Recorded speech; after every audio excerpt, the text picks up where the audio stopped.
Merci infiniment. Alors, c'est un réel bonheur d'ouvrir ce matin la deuxième session, cette deuxième journée Déclic qui est consacrée au métier du numérique et en particulier au métier pour les jeunes. Pour cette édition, nous allons accueillir environ plus de 6000 personnes, et c'est-à-dire le double de l'an dernier. On en est très fiers, on est très heureux, et ce n'est qu'un début. Alors pourquoi on est là? Pourquoi vous êtes là? Mais je crois qu'aujourd'hui, ce qui est important de comprendre pour les gens qui viennent pour la première fois, c'est qu'on a des jeunes qui veulent aujourd'hui se faire coacher, des jeunes qui veulent trouver un beau job, et des écoles qui veulent se présenter et présenter leurs spécificités, et puis des entreprises qui veulent trouver des bons candidats et qui veulent aussi montrer leur capacité d'innovation. Nous savons tous que les métiers de demain seront massivement numériques, que ce soit les nouveaux métiers, bien sûr, et je dirais que aujourd'hui l'ensemble des métiers est en train de se faire imprégner de numérique, donc au fond c'est tous les métiers de demain qui vont être touchés, impactés par cette nouvelle dimension. C'est une évidence pour nous, Syntec Numérique, qui représentons 80% de ce secteur vertical du numérique, c'est-à-dire voilà, 450 000 personnes qui travaillent dans ce métier-là, et qui créent de l'emploi.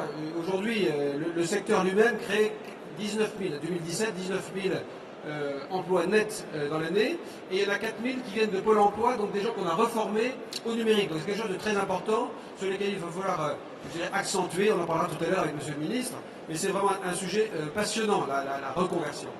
C'est également une nécessité pour toutes les entreprises, au-delà des entreprises de nos adhérents Syntec Numérique, mais toutes les entreprises aujourd'hui sont je dirais, complètement impactés et recherchent des compétences, des ingénieurs dans le numérique, mais aussi des doubles compétences, des gens qui sont de tous les métiers de l'entreprise et qui commencent à prendre une dimension numérique. Les défis que nous devons affronter sont évidemment immenses pour que les actifs d'aujourd'hui, mais les actifs de demain, soient capables de maîtriser les connaissances dont on a besoin pour le monde qui vient. Aujourd'hui, tout le monde explique que la transformation numérique est tant économique que politique, tant sociétale que culturelle, mais est-ce que nous avons tous conscience de ces défis? Je vais en prendre trois qui sont majeurs, sur lesquels on a concentré nos efforts depuis quelques années. La formation, et aujourd'hui on va parler de la formation initiale, la féminisation, qui est un énorme enjeu, et puis la transformation des métiers en général. La formation initiale tout d'abord. C'est le premier défi auquel est confronté le pays. Il est titanesque.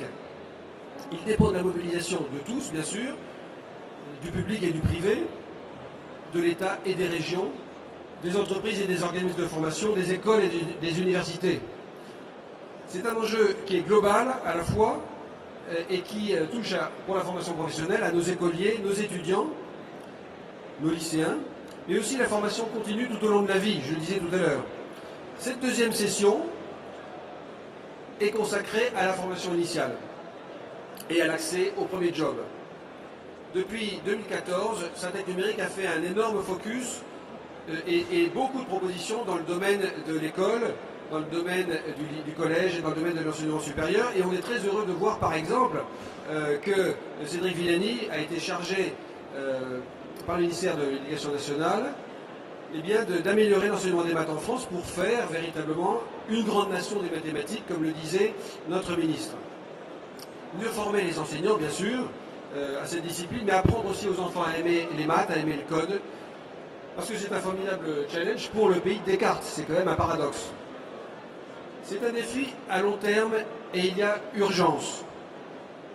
Pourquoi en France, aujourd'hui, le numérique souffre d'un déficit d'ingénieurs dans le numérique?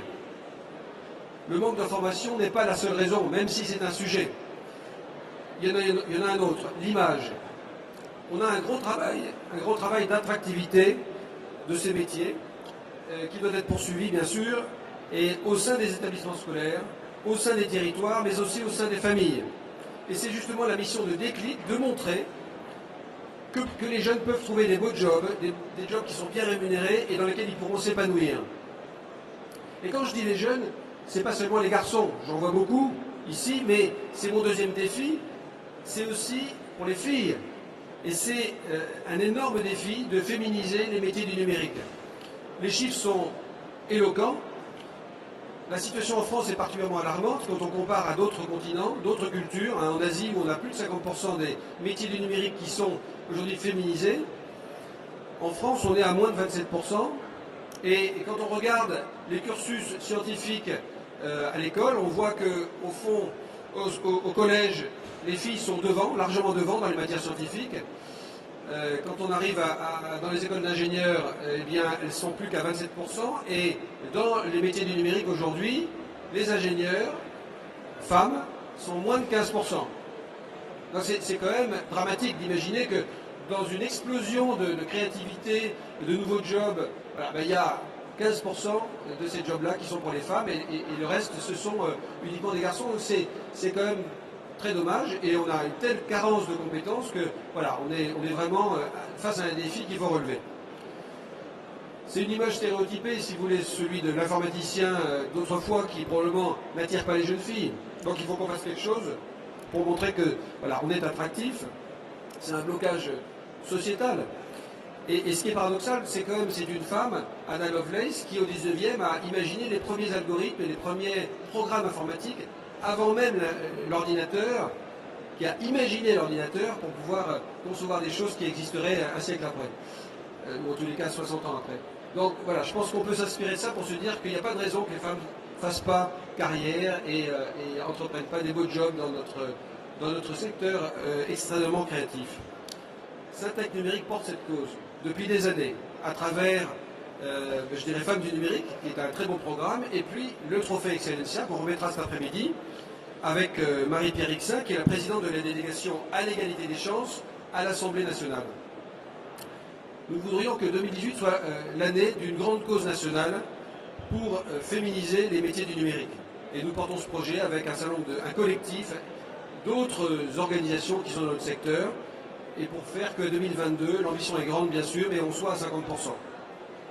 Je voudrais conclure avec le troisième défi qui est majeur pour nous, et qui est celui des actifs, celui qui touche tous les actifs, les 30 millions d'actifs qui travaillent dans notre pays, et qui vont être effectivement énormément impactés par le numérique, et pour lequel il va falloir imaginer les défis que représentent pour eux les technologies du numérique, et au fond la reconversion professionnelle qu'il va falloir accompagner. Les Français vont travailler dans plusieurs métiers dans leur vie.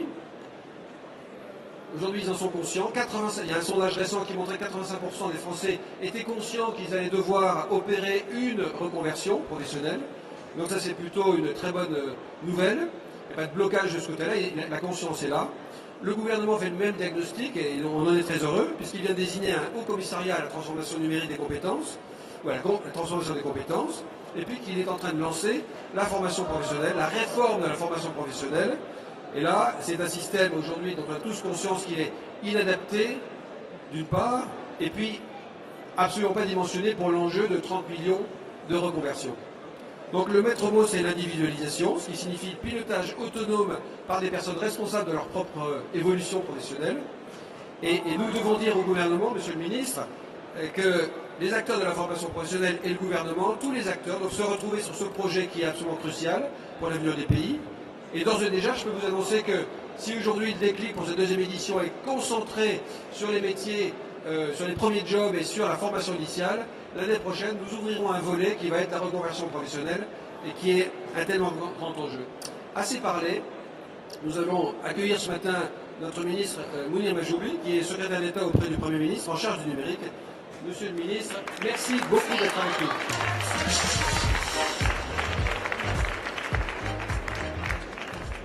Bon, merci beaucoup pour tout ce que tu as dit, merci beaucoup pour tout ce que vous faites. Bonjour à tous et d'abord bienvenue dans le 19e. Vous savez que j'ai été élu député du 19e, vive le 19e. Je suis sûr que c'est pour le 19e que vous venez de crier, mais pas pour le baby-foot. Bienvenue au 104, un des lieux les plus ouverts et les plus divers de Paris. Et puis, bravo à vous d'avoir fait le choix de vous orienter vers le numérique. Écoutez, il n'a jamais été le meilleur moment que d'envisager une carrière du numérique. C'est peut-être le seul secteur où il n'y a pas d'insider, où il n'y a personne qui va vous fermer la porte. C'est le seul secteur où les recruteurs vont se battre pour vous faire rentrer. C'est le seul secteur où vous pourrez vous-même inventer votre métier. C'est le seul secteur aujourd'hui où pendant vos études, vous allez pouvoir vous réorienter, changer de choix, être un développeur ou finalement aller plutôt vers le métier de chef de projet ou alors envisager d'autres métiers. Moi, à titre personnel, pendant 9 ans, j'ai été technicien réseau. J'étais technicien réseau, maintenant je suis ministre du numérique. Vous avez vu, le numérique, ça peut mener à tout et ça peut aller très vite. Aujourd'hui, vous allez voir plein d'entreprises, vous allez voir plein de métiers que vous connaissez peut-être pas, qui vous semblent parfois un peu mystérieux, mais l'essentiel pour moi, c'est que vous reteniez que tous ces métiers-là, vous pourrez choisir ensuite. Et que l'essentiel, c'est que vous trouviez une école, que vous trouviez une formation qui vous convient, où la méthode vous convient, que vous trouviez une formation avec une méthode projet, c'est-à-dire que vous n'aurez pas forcément de cours, vous n'aurez que des projets à réaliser, ou alors des formations avec des cours si vous êtes plus de ce type-là. Vous allez voir, j'en ai vu plusieurs et que je connais depuis longtemps, vous allez, grâce au numérique, être les premiers à expérimenter des nouvelles méthodes de transmission des savoirs, des nouvelles méthodes de préparation à l'avenir. Donc je ne vais pas être long, juste vous dire qu'on a ce grand défi tous ensemble qui est celui des femmes dans le numérique, mais le métier, la question des femmes dans le numérique, elle se résout aussi par un seul élément qui est le plus essentiel. C'est dès la maternelle, dès l'école primaire, dès le collège, dire à tous que les métiers du numérique sont des métiers ouverts. Dire à tous que les métiers du numérique sont des métiers qui peuvent vous projeter dans l'avenir. J'étais dans une ville rurale, près d'Orléans, la semaine dernière, dans une classe qui venait de mettre en place une nouvelle salle informatique. Il y avait 2 jeunes filles, une de 7 ans, une de 8 ans. La première, je lui dis, qu'est-ce que tu veux faire plus tard? Elle me dit, je vais être designer de voiture. Là, j'étais sous le charme. La deuxième, elle me dit, eh ben moi, je vais être ingénieur informatique. C'était la première fois. Eh ben, il faut que ces rêves-là, ils ne se détruisent pas. Il faut que ces rêves-là, ils continuent. Il faut qu'on continue de les projeter. Vous en voyez partout dans la salle. Il y a plein de femmes leaders du numérique ici. Vous en trouverez partout dans les entreprises. Vous les trouverez dans les syndicats représentatifs des patrons. Et aujourd'hui, il n'y a pas de secteur où vous aurez une carrière aussi rapide que dans le numérique. Il n'y a pas de secteur où vous aurez des salaires qui évolueront aussi vite que dans le numérique et vous n'aurez jamais été aussi utile à la société. Si vous vous posez la question de l'utilité dans la vie, dites-vous qu'avec les métiers du numérique, que ce soit en entreprise ou au sein du gouvernement, moi je serais très heureux de vous accueillir et de vous recruter dans l'administration, parce que l'administration c'est aussi un des grands acteurs du numérique en France. Vous pourrez faire des fonctions qui vont participer à transformer le monde autour de vous. Faire les nouvelles applications des services publics, faire les nouvelles applications des entreprises commerciales, mais aussi être dans le quotidien de la sécurité numérique, d'être dans le quotidien de tout ce que le numérique peut transformer dans la façon qu'on a de vivre ensemble, de travailler ensemble, de décider ensemble, de consommer, d'avoir l'expérience de la culture. Tous ces sujets-là, grâce aux formations que vous pourriez faire en rencontrant ces écoles, vous pourrez choisir. Et c'est vraiment là mon dernier conseil, dites-vous que les métiers du numérique, c'est les métiers de la liberté. Avec le numérique, vous choisirez toute votre vie ce que vous voudrez faire. En fait, là, vous êtes en train de vous donner des super pouvoirs pour la vie entière, et pour ça, je vous félicite, et je félicite les parents qui sont venus avec leurs enfants aujourd'hui. Allez-y, foncez, moi je ne regretterai jamais. Il y a 20 ans, quand on disait que vous voulez faire du numérique, les gens ils disaient il veut faire de l'internet, il fait de l'ordinateur. Maintenant, vous avez vu, le numérique, c'est sexy, le numérique, ça rend fiers les parents. Rendez fiers les gens autour de vous et soyez heureux et fiers de faire une formation au numérique. Et bravo pour tout ce que vous faites.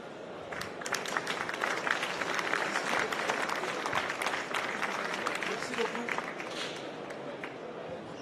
J'ai l'impression que le tien marche mieux. Merci beaucoup, Mounir, pour ces encouragements, pour ces super pouvoirs que tu décris d'une façon si illustrative. Je pense que c'est un très bon résumé de vers quoi peut nous mener le numérique. Je voudrais inviter sur scène Stéphanie Baslet, qui dirige l'entreprise S2F, et puis 2 jeunes, des étudiants, qui vont nous raconter eux aussi leur vie d'étudiant. Vanessa Marvez Ramirez de l'ISIA, et puis Pierre Vallée de l'EPITA.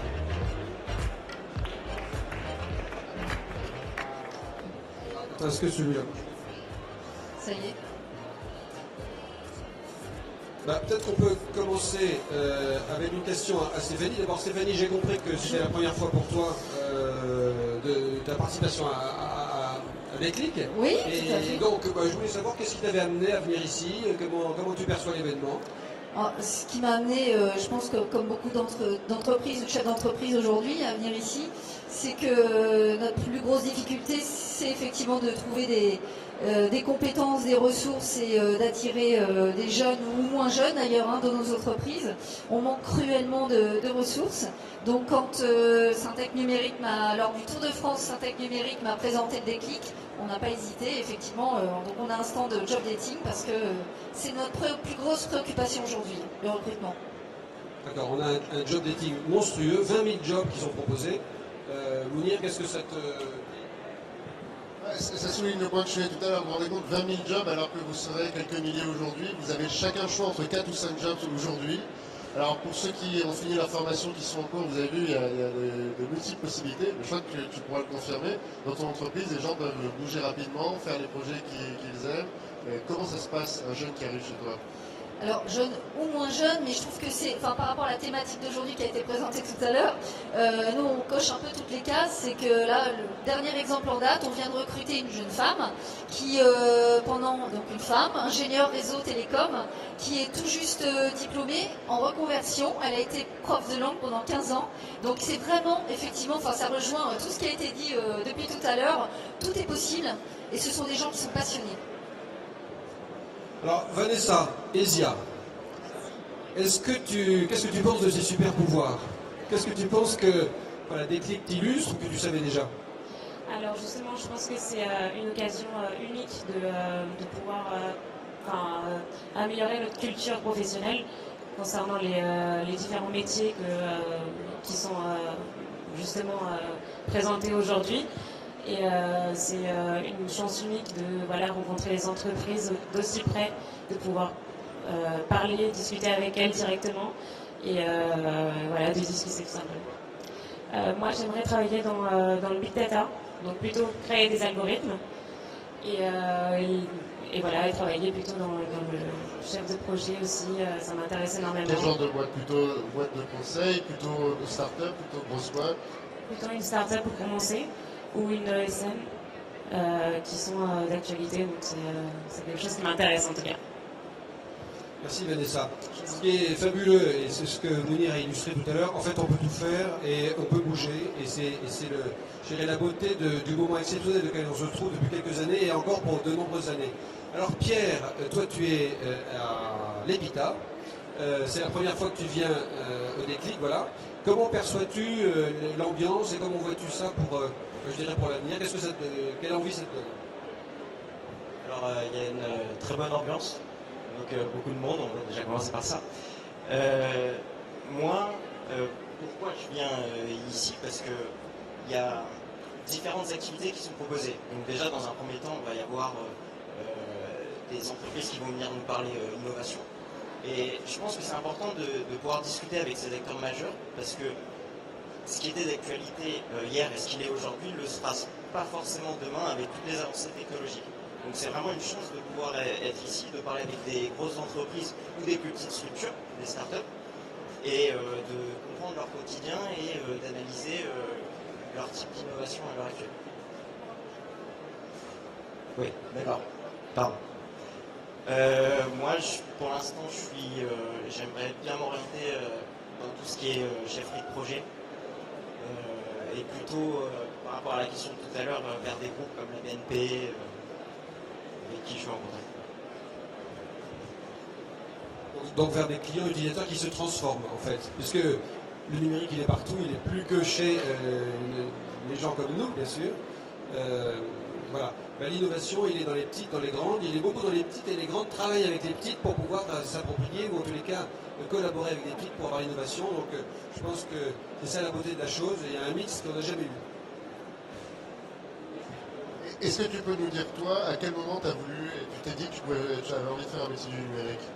Alors moi j'ai un parcours un peu particulier parce que j'ai commencé médecine, finalement je me suis réorientée.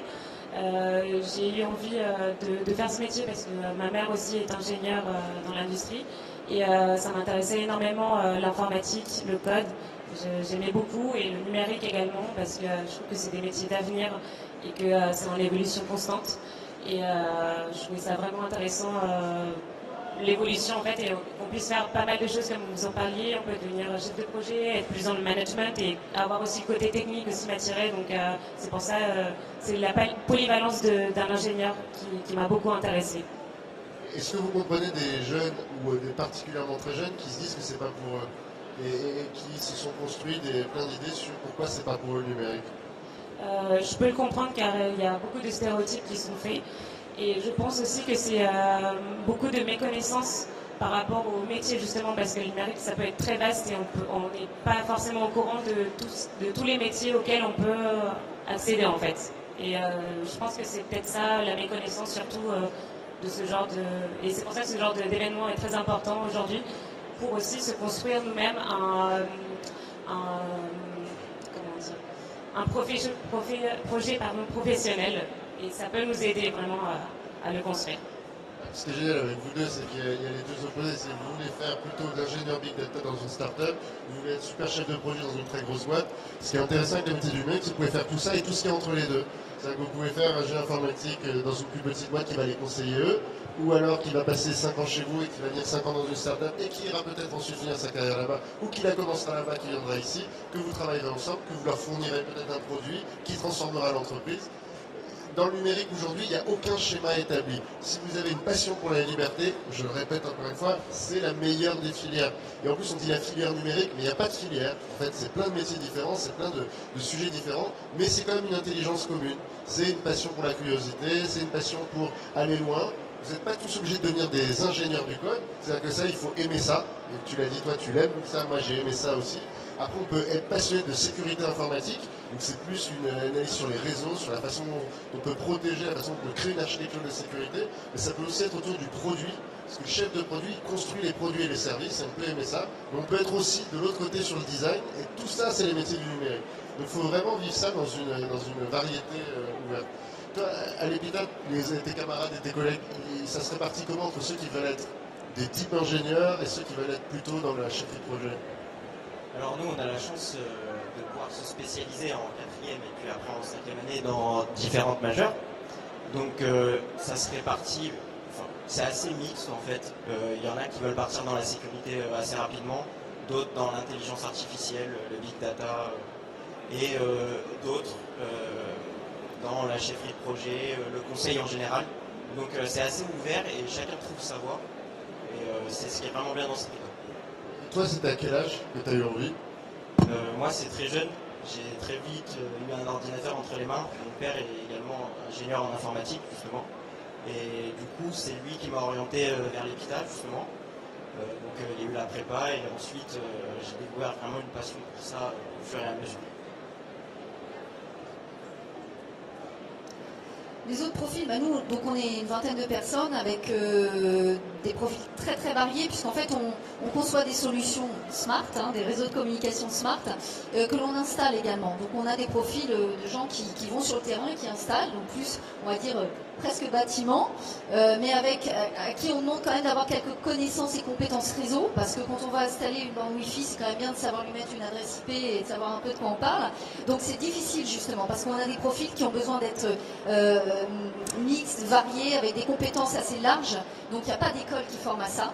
Et si je peux ajouter un point par rapport donc mon point de vue employeur, donc c'est génial le numérique, on peut faire plein de choses, etc. Et le pendant, enfin ou le revers de la médaille, c'est que du coup on a beaucoup de salariés zappeurs parce que justement il y a tellement d'opportunités que vous avez envie de tout faire. Vous parliez de 5 ans tout à l'heure, c'est moi quand les gens restent 5 ans, je suis heureuse, hein. C'est génial. Mais en général, il reste 18 mois, 2 ans maximum. Et puis quand on parle de nouvelles technologies, bah, justement on les forme à nos solutions. Et puis après, ils partent. Et c'est vraiment aussi, quand on parle d'une problématique de recrutement, il y a cet aspect-là aussi. Très bien. Merci beaucoup, Mounir, de nous avoir rejoints et d'avoir ouvert cette deuxième édition du Déclic. Bonne journée.